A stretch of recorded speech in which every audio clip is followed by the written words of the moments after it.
Yes, I know a lot of you clicked because of the thumbnail to defend Rexy, but calm down, I don't actually mean it. Yes, Rexy gets bodied by every other theropod her size, but it's probably due to her old age.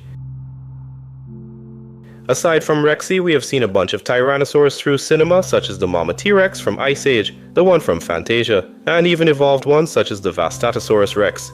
Me personally, my favorite is Jack Palance from Dinosaur Revolution. Despite being a documentary, this guy was a menace, like taking another Tyrannosaur's arm off, and then years later trying to take the same dude's other arm off in another fight.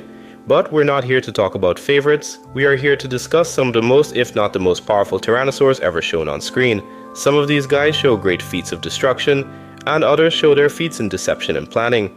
If you guys are looking for anything prehistoric or just theories about animals in general, I'm sure you're gonna like it here. So hit that subscribe button and leave a like. You can always unsubscribe if you think it's not your taste. Shameless plug over, let's look over the most powerful T-Rexes in cinema. First up, we have not just the largest T-Rex on the list, but possibly one of the strongest, with the only other dinosaur I think capable of giving him some trouble being the one from Dinosaur King. The original Sharptooth is to this day the most powerful one we've seen in the Land Before Time saga, and that's saying a lot considering just how many different sharp teeth they are in the trilogy. His introduction occurs when the brats, Littlefoot and his friends, were exploring and this guy finds them.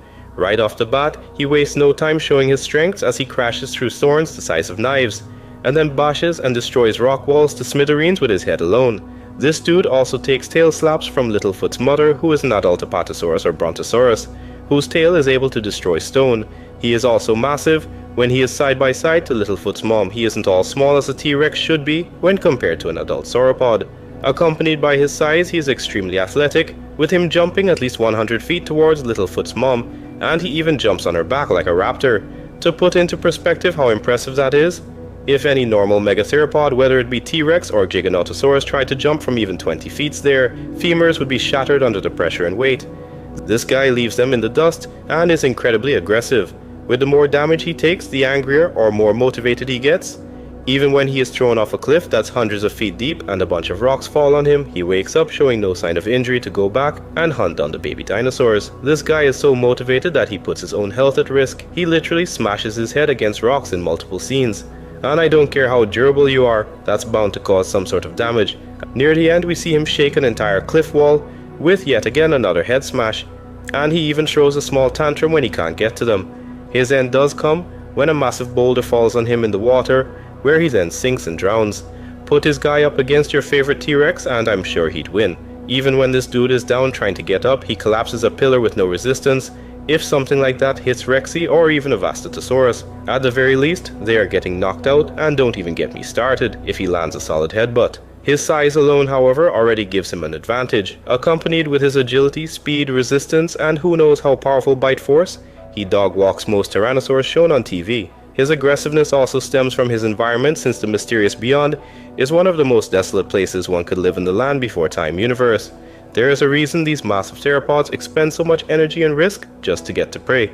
That isn't nearly with the calories they expend trying to catch them. I did an entire video explaining just how terrible the Sharptooth have it in the Land Before Time. Our next candidate for this video is actually one of the smaller Tyrannosaurs shown in film, but her feats alone make up for that shortcoming. We have seen T-Rexes fight hybrids, we've seen them fight giant apes, but how many have you seen fight spiders the size of a house, fire demons that can clear a forest, or eldritch horrors that can warp reality? You couldn't find any? Well, that's because only one T-Rex has done that, and it's Fang from Primal. Primal is a show about a female T-Rex called Fang and a caveman called Spear who form a bond after their kids are killed by these Tyrannosaur subspecies, and they travel around the world together. Speaking of the red Tyrannosaur subspecies, Fang with one bite rips the entire top jaw of an armored theropod that's larger than her in one bite, which alone is something no other T-Rex has done. You know that animation of Rexy ripping off the Indominus Rex's head as cope for Rexy getting slammed in the film. In real life, Fang would be able to do that. Her durability is also possibly just as high as the Sharptooth, if not higher. We see this massive 20+ ton theropod swat Fang like a fly directly on her back, and she immediately got up. But that's not even the wildest part. She got stomped into the ground by something that weighs at the very least 8 times more than her. That would be like someone dropping a grand piano on your head and you just feel some discomfort instead of your skull popping like a balloon. I'm not sure what the exact size of Fang is, since in a lot of different episodes and shots her size seems to fluctuate, but the most consistent size I think is around 30 to 35 feet and just about 6 tons, which is small in T-Rex standards, but that doesn't hold her back. She does win some fights in the show, but her best feats are her durability ones.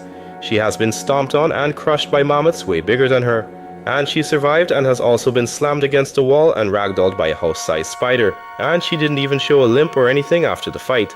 In a lot of scenes, she is seen being able to run at full speed for some miles without resting. The only time she got seriously injured was her fight with the giant ape that geeked out after drinking this black mystery juice. But to be honest, with how bad she got beat up, she was supposed to be killed. I think her greatest feat, however, was assisting Spear in killing a fire demon. She was literally set ablaze with fire from hell or the underworld, whatever you want to call it, and again doesn't show any real signs of injury.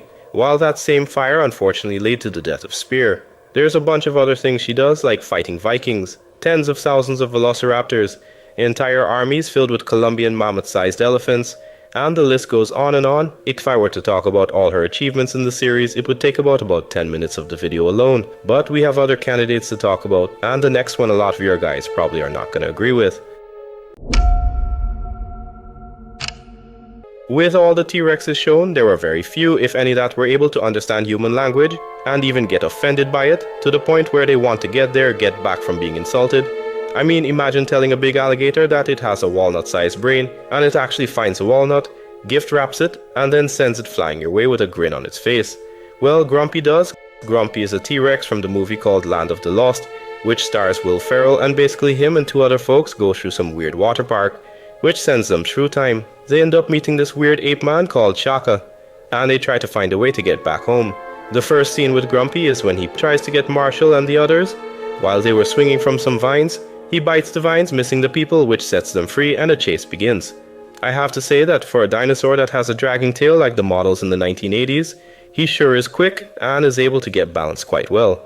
Now, so far when I was a kid watching the movie, I was thinking, this is going to be the generic T-Rex that just roars and chases people without thinking.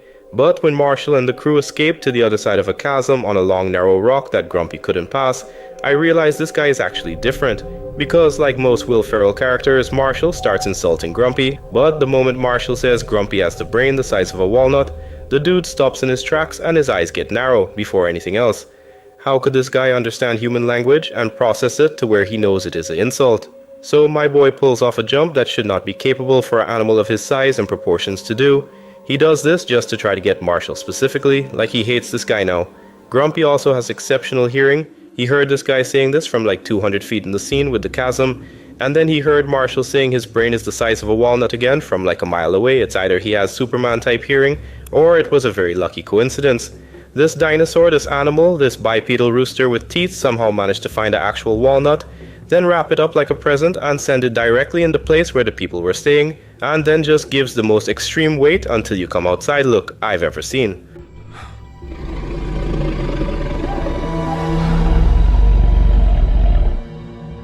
While some may argue that he doesn't have much feats in terms of fighting, his overall intelligence and adaptability gives him the edge. He is not small either. He is 50 feet long, and while I couldn't find a source for weight, I'd say he's the bare minimum, at least 9 tons. Unlike many other dinosaurs, he's able to assess the situation instead of just rushing in, as we saw with the Allosaurus where he formed a temporary alliance to try and get Marshall. He was also able to easily pick out Marshall from the mannequins while the Allosaurus could not. He does do kind of a comedic battle with Marshall close to the end and ends up eating him. But he poops Marshall out, and they become best friends somehow where he kills a bunch of aliens. At the end, he somehow understands what a fist bump is and sends Marshall off. Some of you may call this pick-ass, but I stand by it, since for him being the size he is, he can move incredibly fast and has a good amount of durability, courtesy of the thin metal like osteoderms he has all over his body. If he were to fight Jurassic franchise theropods, or even a Vastatosaurus, he would most likely win, due to his bulk and intelligence, which surpasses the Indominus by leagues. The only other character that could rival him in this area is our last pick, and he has actual battle feats to back him up. Mass murder, infanticide, theft, attempted sexual assault. This is one of the most cruel dinosaurs ever shown to us. I have talked about this guy way too much on this channel, and I'm getting a bit tired explaining constantly the story that leads to his actions. So I'm just gonna do a brief summary and mainly focus on what this absolute menace does. If you want more information on him, you can watch some of my other videos. One eye comes from the movie Dinosaur King, which stars a Tarbosaurus called Speckles. The first scene we see with One Eye is when he sees an Ankylosaurus and observes that its main defense is its club, so he pushes a massive boulder on its tail, rendering it defenseless. And don't worry, there's more boulder pushing later on. One Eye just got up one day and decided that he has beef with Speckles' entire family. So he pulls a scar from Lion King and starts a stampede that leads directly to Speckles' family, which kills Speckles' sisters and his brother, as well as hundreds of dinosaurs that fell off the cliff. Then when he was finally alone with Speckles' mother, he yeets her off the cliff and leaves Speckles without a home. He is very observant and shows a great deal of battle intellect that few other dinosaurs ever shown on film could match. His entire gig is basically observing his opponent and then exploiting their weaknesses. Another example of this is when he attempts to fight the Therizinosaurus that looks like it deals crack. He knew the risk and leads the Therizinosaurus on to let it think he was backing away just for him to lead it to a tree. It swings at One Eye at the last minute and he dodges, which leaves its arm stuck in the tree and unable to defend itself. After this, he then one-shots it. He's not all brain, however he was a lot of brawn too. This guy managed to easily get out of a tar pit that even something the size of a sauropod couldn't get out of. If one of the largest dinosaurs couldn't escape, how the hell did he manage to? By the way, for more than 20 years, One Eye has tracked Speckles down for at least 100 miles just to make sure he is killed, like he wanted to make sure every Tarbosaurus suffered. Remember how I told you there's more boulder pushing? Well, he pushed one that hit Speckles into a lake, just so that he could be with his mate called Blue Eyes, where he then attempts to commit rape, and every time Blue Eyes resisted, he just beat her up more. Speckles does return though, and manages to beat One Eye, but you guys gotta remember that this guy is very old, at least 50, so he's almost 2 times older than Rexy, and is still able to be thrashed around and fight the way he does. Speckles ends up having offspring, but unfortunately Blue Eyes dies from a skyrock, and he is forced to look for new territory with his kids. So One Eye once again starts another stampede to try and eliminate Speckles and his family, which again kills hundreds of dinosaurs. When he's isolated with Speckle offspring, he manages to kill 1 or 2 of them. I can't remember, it's been ages since I fully watched the movie. Just as he is about to kill the remaining one, Speckles comes in once again and they fight, with him holding his own slightly better than before. But in the end he gets swatted off the cliff and falls directly back first onto a rock surface, which should instantly paralyze any normal dinosaur. Speckles' remaining offspring Jr. was also thrown into the ocean, and One Eye was dead set on killing him till Speckles hops into the ocean, and with jaws open strikes One Eye on the neck, which is a devastating amount of force considering the height he jumped from. But One Eye still manages to have the stamina to continue fighting Speckles for a while, until he is snatched by a Tylosaurus that's bigger than the one in Jurassic World.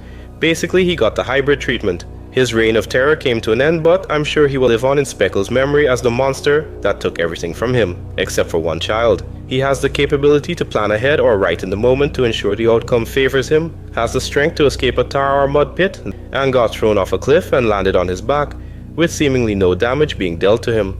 On top of that, he was still able to fight despite traveling hundreds of miles and having to swim.